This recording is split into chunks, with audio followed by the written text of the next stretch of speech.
Wow, kita udah ketemu lagi aja nih. Jelas dong, buat kalian apa sih yang enggak? Dan untuk episode hari ini, kita bakal kasih kalian satu film horor yang cukup oke lah. Selain dibintangin sama aktor besar, jalan ceritanya juga cukup oke kok. Tapi seperti biasa, jangan lupa untuk subscribe, like, dan komen jika kalian berkenan atau suka dengan konten-konten dari kita. Dan kalau ada dari kalian yang mau disampaikan, jangan ragu untuk tulis pertanyaan atau pernyataan kalian, atau saran atau apapun lah terserah kalian di kolom komentar. Oke deh, udah waktunya kita sekarang masuk ke inti dari video ini. Silahkan kalian cari posisi yang enak, dan ini dia The Exorcism.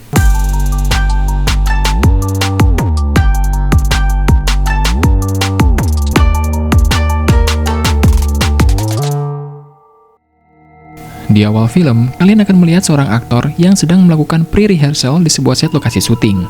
Di sana dia memeriksa urutan-urutan scene yang ada di dalam skrip yang nanti akan dia peragakan di dalam proses syutingnya.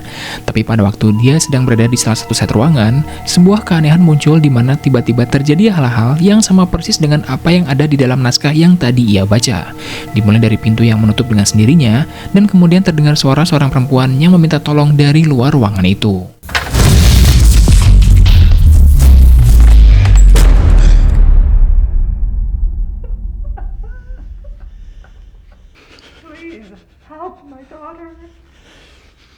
Tidak lama dari situ, sesuatu yang tidak terlihat mencekik pria itu hingga dia mati, dan setelah itu, listrik kembali menyala dengan sendirinya.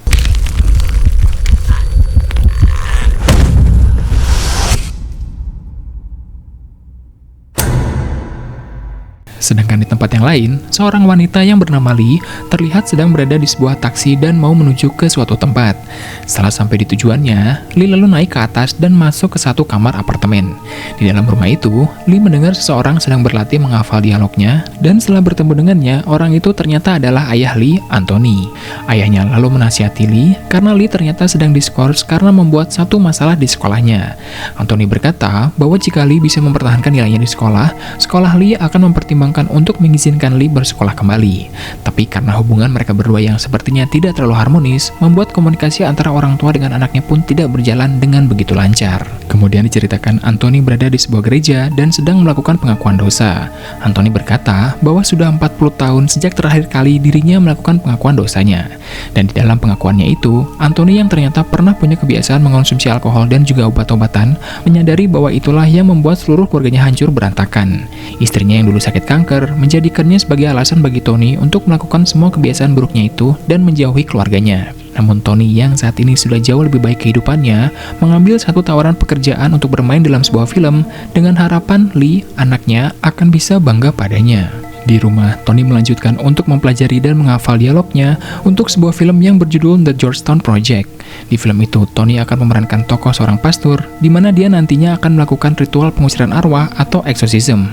Tapi karena Tony mudah lupa, Lee akhirnya membantu ayahnya untuk menghafal dialog-dialognya agar ketika proses syuting nanti, ayahnya bisa mengucapkannya dengan lancar. Di lokasi syuting, Tony serta beberapa kru produksi hari itu melakukan sebuah rehearsal, di mana Tony memperagakan sebuah adegan sambil memegang skrip di tangannya. Tapi meskipun begitu, Tony ternyata masih saja kesulitan untuk menghafal dan mengucapkan dialognya, sehingga proses perekaman pun terpaksa dihentikan. Karena belum memungkinkan untuk melanjutkan rehearsal, Peter, sang sutradara, lalu tiba-tiba meminta Tony untuk bercerita tentang kisah hidupnya. Dan dari pembicaraan mereka berdua, diketahui bahwa Tony ternyata dulu adalah seorang aktor terkenal, tapi seiring waktu dilupakan oleh publik karena gaya hidupnya yang kacau dan sering masuk ke pusat rehabilitasi. Selain itu juga, dulu pun ketika Tony masih kecil, Tony pernah bersekolah di gereja, namun di sana dia malah memiliki masa kelam, karena dia sering mendapatkan pelecehan seksual dari para pastor di sekolahnya, membuatnya memiliki trauma yang sangat dalam bahkan hingga sekarang. Dan hal itu jugalah yang membuat dia menjadi sering tidak bisa fokus pada aktingnya, karena di film ini dia harus memerankan tokoh seorang pastor, tokoh yang sangat dia benci. Beberapa waktu kemudian, semua kru dan juga para aktor serta aktris yang terlibat di dalam film mengadakan gathering di rumah Tony untuk merayakan proyek mereka ini. Di dalam pesta itu, Peter lalu mengenalkan Pastor Connor pada Tony, di mana di dalam proyek ini dia akan berperan sebagai penasihat khusus sekaligus psikiater bagi Tony selama proses syuting berjalan. Dan di dalam pesta itu juga, Lee bertemu dengan Blake, salah satu aktris di dalam film ayahnya. Mereka berdua lalu mengobrol di dalam kamar Lee, tapi sebelum Blake keluar dari kamar, Blake bertanya kepada Lee apakah dia akan datang ke lokasi syuting. Dan Lee pun menjawab bahwa dia akan berada di sana karena Tony meminta Lee untuk menjadi asisten pribadinya selama proses syuting dilakukan. Keesokan harinya, Lee dan Tony pun tiba di lokasi syuting dan Lee sangat takjub pada besar serta megahnya set lokasi dari film yang akan dimainkan oleh ayahnya ini. Tony lalu dibawa ke ruang make up untuk didandani, sementara Lee memilih untuk berjalan-jalan di sekitar set lokasi. Lee ternyata bertemu lagi dengan Blake, di mana Lee melihat Blake sedang dimantrai oleh seseorang. Setelah itu, Blake lalu mengajak Lee untuk berkeliling. Lee lalu bertanya apakah ritual itu perlu dilakukan, dan Blake pun lalu menjelaskan bahwa film ini adalah film tentang pengusiran arwah, di mana dari cerita-cerita kru di proyek film seperti The Poltergeist, The Exorcism, The Omen, dan film-film bertemakan iblis lainnya, hal-hal aneh dan misterius sering terjadi di lokasi syuting mereka. Dan Blake melakukan ritual yang tadi dilihat oleh Lee adalah untuk menjaganya dari hal-hal yang tidak diinginkan. Blake juga mengatakan bahwa aktor yang meninggal secara tiba-tiba dan aneh di lokasi syuting ini, yang notabene perannya sekarang digantikan oleh ayahnya Lee, Tony, hingga saat ini pun masih tetap menjadi misteri. Meskipun pada akhirnya media memberitakan bahwa dia meninggal karena depresi, akan tetapi banyak orang yang berspekulasi bahwa telah terjadi sesuatu yang aneh di sini hingga menyebabkan kematian dari aktor yang bernama John Weller tersebut. Blake lalu membawa Lee ke ruangan terakhir yang bernama The Cold Room di komplek lokasi syuting itu. Di ruangan itu Blake bertanya apa yang membuat Lee diskors dari sekolah, dan Lee pun bercerita bahwa dia dengan sengaja menumpahkan satu kaleng cat ke mobil milik kepala sekolah karena Lee marah ketika guru pembimbingnya dipecat hanya karena menikahi pacarnya. Tapi ketika mereka berdua masih mau ngobrol, baik Lee maupun Blake seketika keduanya merasakan hawa yang aneh dan tidak biasa di dalam ruangan itu. Ruangan yang sebenarnya cukup besar, tapi di tengah-tengahnya terdapat sebuah set yang tampak seperti sebuah kamar. Dan setelah itu, mereka berdua pun keluar. Sementara Tony yang sudah selesai berganti baju dan didandani oleh kru wardrobe, dihampiri oleh Connor untuk memastikan bahwa Tony baik-baik saja dan siap untuk menjalankan syuting. Tapi beberapa saat sebelum Tony naik ke set, Tony seketika teringat kembali dengan masa lalunya, di mana dia sering dilecehkan oleh para pastor. Dan tidak lama dari situ, hidung Tony tiba-tiba mengeluarkan darah. Tapi Tony langsung menyekanya dan memulai proses syutingnya seolah tidak terjadi apa-apa. Setelah menyelesaikan syutingnya hari itu, Lee dan ayahnya pun kemudian pulang ke rumah. Malam harinya ketika Lee sedang berada di kamarnya, Lee tiba-tiba mendengar suara hantaman yang sangat keras dari luar kamarnya. Lee lalu memeriksa sumber suara itu, akan tetapi ketika Lee mau membuka pintunya, pintu kamar itu terkunci, sehingga Lee pun memeriksa lagi ke ruangan yang lain. Tapi ketika Lee mau kembali ke kamarnya, pintu kamar yang tadi terkunci tiba-tiba terbuka dengan sendirinya.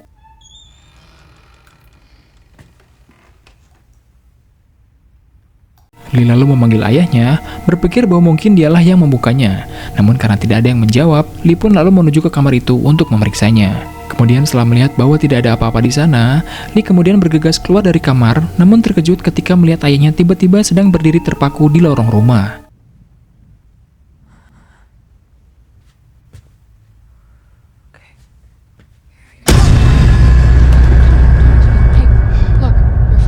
Lee lalu mengatakan kepada ayahnya bahwa dia tidur berjalan dan kemudian menyuruhnya kembali ke kamar untuk beristirahat.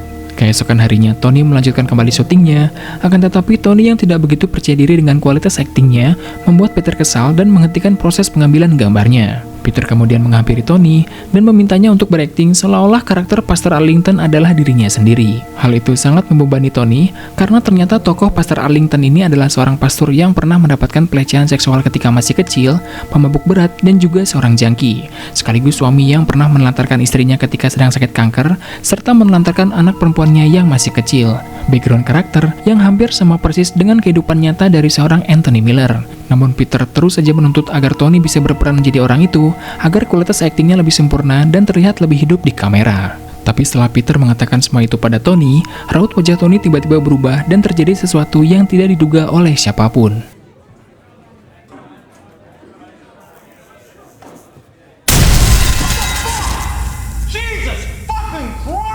Tony lalu memutuskan kembali ke trailernya untuk beristirahat, akan tetapi ketika Tony mau membuka botol bir, dia tidak sengaja menemukan naskah dan sebuah salib di dalam laci di trailernya. Dan ketika Tony membuka naskahnya, dia melihat banyak coretan-coretan aneh di naskah itu, membuat Tony sedikit cemas, hingga akhirnya memutuskan untuk mengambil salibnya saja dan memasukkannya ke dalam saku bajunya. Setelah sampai di rumah, Tony tiba-tiba melamun di dalam kamar Lee dan terkejut ketika Lee memanggilnya dari luar pintu kamar. Setelah melihat Lee, Tony lalu segera meminta maaf kepada Lee karena harus mendengar perkataan yang kurang menyenangkan yang mungkin ia dengar hari ini di lokasi syuting.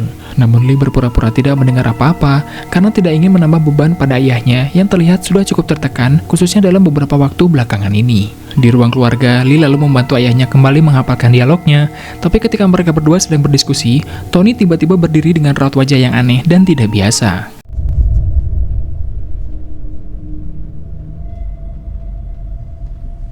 Lee yang khawatir pada ayahnya, memintanya untuk beristirahat saja, sementara Lee yang juga berniat kembali lagi ke kamarnya, tiba-tiba melihat satu keanehan lagi ketika sedang membereskan meja. Lee yang kemudian melihat satu sendal milik ayahnya di depan pintu, memutuskan untuk keluar dari apartemen dan menuju ke lantai bawah untuk mencari ayahnya. Dan setelah sampai di bawah, Lee tiba-tiba melihat ayahnya sudah dalam keadaan tidak berpakaian dan buang air kecil di lantai dengan raut wajah serta tatapan yang aneh seperti sedang kerasukan.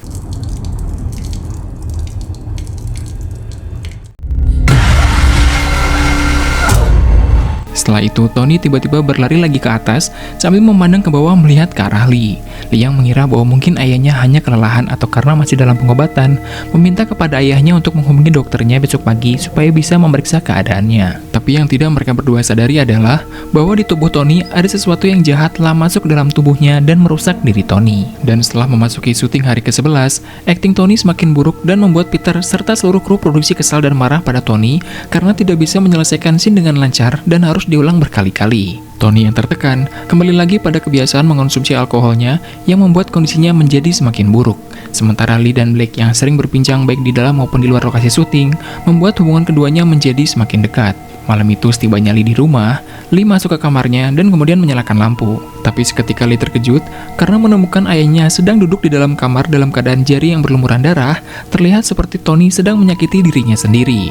Lee yang marah melihat bahwa Tony sepertinya menjadi gila karena kembali mengonsumsi barang-barang haram itu lagi, mengancam ayahnya bahwa dia akan keluar dari rumah dan tidak ingin tinggal bersamanya sampai Tony bisa kembali normal dan lepas dari ketergantungannya pada alkohol dan juga narkotika. Namun ketika Lee mau keluar dari kamarnya, pintu kamar Lee tiba-tiba menutup dengan sendirinya dan ayahnya bersikap aneh serta menjadi lebih menakutkan.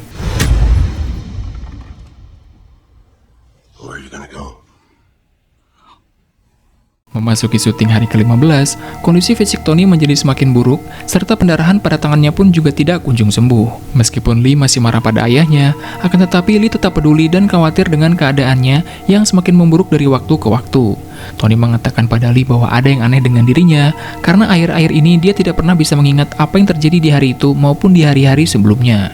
Tony lalu meminta Lee untuk kembali bersekolah dan tidak perlu mempedulikan dirinya karena Tony hanya ingin Lee tetap aman. Semakin cemas dengan kondisi ayahnya, Lee ditemani oleh Blake datang mengunjungi Connor untuk menceritakan tentang ayahnya yang keadaannya menjadi semakin mengkhawatirkan dan sering melakukan hal-hal yang aneh di rumah. Ketika Connor bertanya apakah ayahnya sering berdoa, Lee bercerita bahwa pernah di suatu malam Lee melihat ayahnya bergumam seperti sedang melantunkan sebuah doa, namun terdengar sangat aneh, hingga Lee pun akhirnya memutuskan untuk merekam suara ayahnya. Dan di depan Connor dan juga Blake, Lee lalu memutar rekamannya.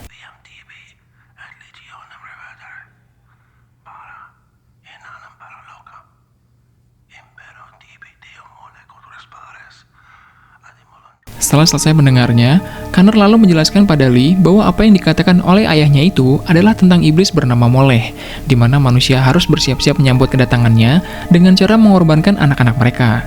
Tapi lalu Connor mengatakan lagi bahwa iblis yang ayahnya sebut itu adalah nama iblis yang ada di dalam film yang sedang ia mainkan ini. Connor curiga bahwa Tony hanya terlalu mendalami perannya sehingga terbawa ke kehidupannya sehari-hari. Ditambah pengalaman traumatis ayahnya di masa lalu, membuat pikiran serta kondisi kejiwaan Tony menjadi terganggu. Connor kemudian meyakinkan kepada Blake dan juga Lee untuk tidak perlu khawatir, dan setelah itu mereka berdua pun pulang. Tapi setelah Blake dan Lee pergi, Connor lalu membuka sebuah buku tua, di mana di dalam buku itu terdapat sebuah informasi tentang iblis yang bernama Molech. Akan tetapi pada waktu Connor sedang membacanya, metronom yang ada di dekat meja Connor tiba-tiba bergerak dengan sendirinya, membuat Connor bingung dan juga keheranan. Sementara Tony yang malam itu sedang tidur di rumahnya, mengalami mimpi buruk tentang masa kecilnya yang traumatis. Dan digambarkan juga bahwa di salah satu ruangan di lokasi syuting yang bernama The Cult Room, ternyata di ruangan itu terdapat sebuah lukisan manusia berkepala sapi dengan sebuah bayi di depannya.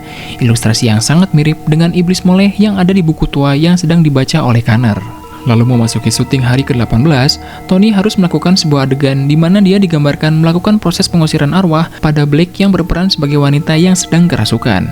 Tapi Tony yang terus saja melakukan kesalahan pada dialognya, membuat syuting terpaksa diulang berkali-kali, hingga akhirnya Peter marah dan mengatakan pada Tony agar Tony ingat ketika dulu salah seorang pastor di sekolahnya pernah meniduri dan melecehkannya waktu Tony masih berumur 12 tahun. Dan beberapa saat setelah Peter mengatakannya, terjadi sesuatu pada diri Tony yang membuat seluruh kru produksi menjadi ketakutan dan hampir melarikan diri.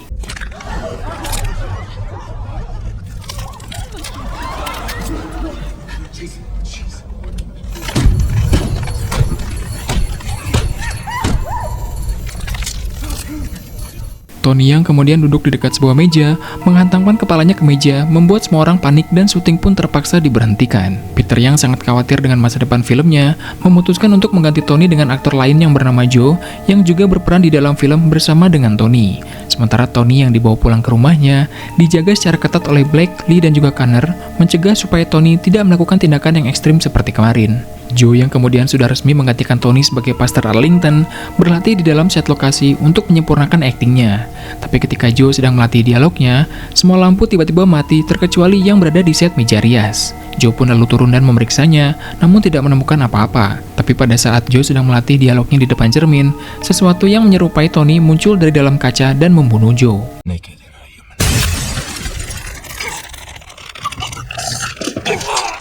Sedangkan Tony yang terlihat semakin lemah dan tidak berdaya, membuat Lee semakin bersedih dan tidak tahu harus melakukan apa untuk menyembuhkannya. Sementara Blake langsung menangis setelah mendapatkan kabar bahwa pembuatan film dibatalkan akibat Joe terbunuh di lokasi syuting dan ditemukan dalam kondisi termutilasi. Lee pun lalu mencoba menenangkan Blake yang sangat terpukul dengan kabar mengejutkan ini. Tapi pada saat Blake sedang berada di kamar Lee, Tony tiba-tiba berteriak dan menyerang Lee dengan brutal.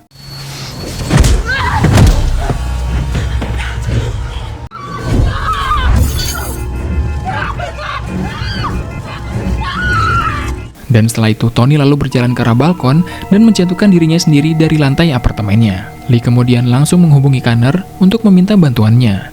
Connor kemudian menjelaskan pada Lee bahwa tubuh hanyalah wadah untuk jiwa dari seorang manusia, dan jiwa itu sendiri bisa melakukan banyak keajaiban dalam hidup. Akan tetapi ketika jiwa itu sendiri sudah dikuasai oleh iblis dan juga kegelapan, maka jiwa itu sendiri bisa melakukan hal-hal yang lebih daripada biasanya. Lee lalu bertanya apakah ayahnya bisa diselamatkan, dan Connor pun menjawab bisa.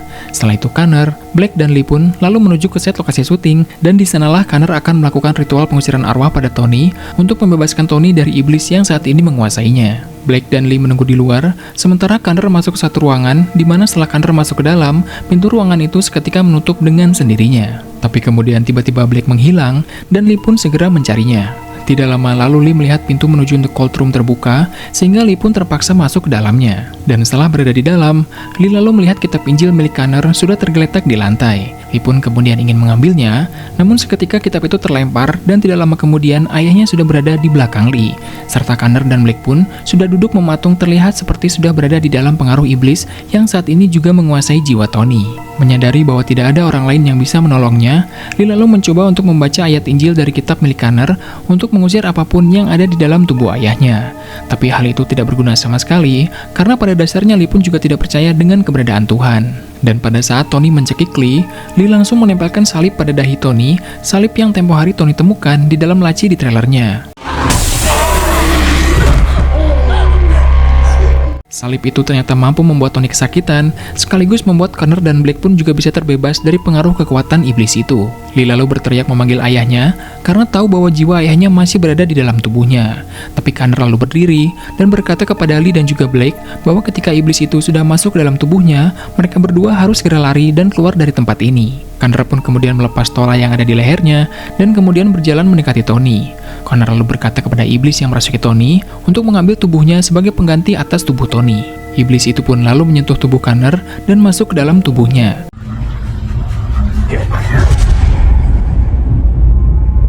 Sedangkan Tony yang telah terbebas dari pengaruh iblis dengan segera langsung mengambil kitab Injil yang ada di depannya, namun dibakar oleh iblis yang saat ini sudah menguasai tubuh Connor. Dan dengan keyakinannya yang kuat pada Tuhan, Tony seketika ingat dan langsung mengucapkan dialog-dialog filmnya yang seharusnya ia ucapkan pada waktu proses syuting ketika Tony melakukan adegan pengusiran arwah.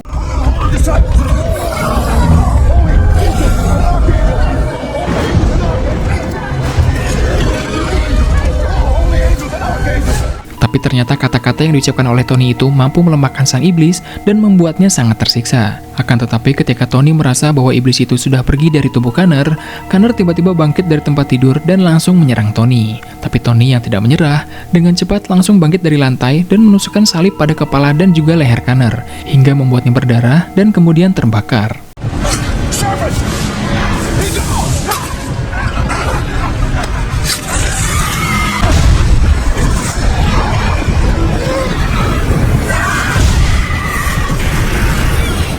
Setelah Tony berkata kepada Lee bahwa ia sangat mencintainya, mereka semua pun kemudian keluar dari tempat itu. Diceritakan beberapa waktu kemudian, Tony yang saat ini rutin datang ke gereja untuk pengakuan dosa, mengatakan kepada pastor bahwa hubungannya dengan Lee semakin membaik dan mereka berdua pun menjadi semakin dekat. Tapi meskipun begitu, Tony sadar bahwa itu semua belum cukup untuk menghapus kesalahan-kesalahannya di masa lalu, maupun rasa sakit yang pernah ia berikan kepada keluarganya, khususnya kepada Lee anaknya. Sedangkan Lee yang terlihat sedang berada di sebuah pantai, mengirimkan draft naskah karyanya kepada ayahnya Tony, mengindikasikan bahwa Lee saat ini berkarir di dunia perfilman sebagai sutradara, di mana Lee ingin ayahnya lah yang menjadi tokoh utama di dalam filmnya. Digambarkan juga bahwa akhirnya Lee sekarang percaya dengan keberadaan Tuhan. Selesai sudah episode alur cerita kita hari ini. Bagi TV Kotak, film ini lebih kayak film drama yang berbalut sedikit bumbu horor supranatural ketimbang murni film horor pada umumnya. Mungkin karena itu kali ya, adegan menegangkannya itu terasa kurang banget dan gak bikin merinding sama sekali sumpah. Kalau jump scare-nya sih ya lumayan lah bikin patat agak sedikit ngangkat waktu nontonnya. Meskipun ya gak sampai bikin kita ngejengkang ke belakang dibanding waktu kita nonton horornya James Wan. Tapi terlepas dari apapun itu, film ini cukup oke lah buat ditonton sekali doang, supaya biar tahu aja jalan ceritanya kayak apa. Oke sobat nonton, sekian dulu dari kita untuk hari ini. Jangan lupa untuk subscribe, like, dan komen supaya channel ini bisa semakin solid untuk kalian. Kita ketemu lagi di episode berikutnya. Wassalamualaikum, bye-bye.